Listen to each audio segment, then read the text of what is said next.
Kapı önüne bir ötürme. Top kapıdadır, Balakən hesabı açır.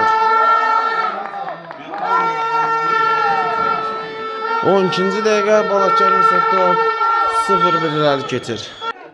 Tural, Arzuman. Yenidən Tural. Qapıya doğru zərbə, top direkdən döndü. Tezdən Fariz. Qapıya zərbə və gol! Fariz Bayramov. Hesabı bərabərləşdirir. Oyunun 15-ci dəqiqəsində Gözən komandası qolu təhlükəlidir zərbələri. Başa qapıdır.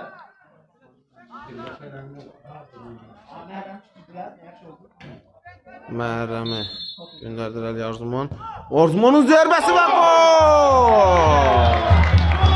Kapitan Arzuman Vəliyev şu sahibi 2-1 edir.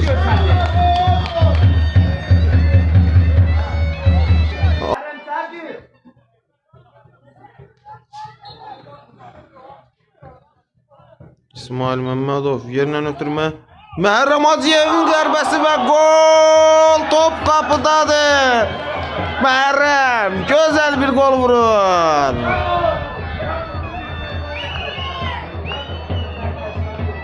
Gözəl hesabı 3-1 edir.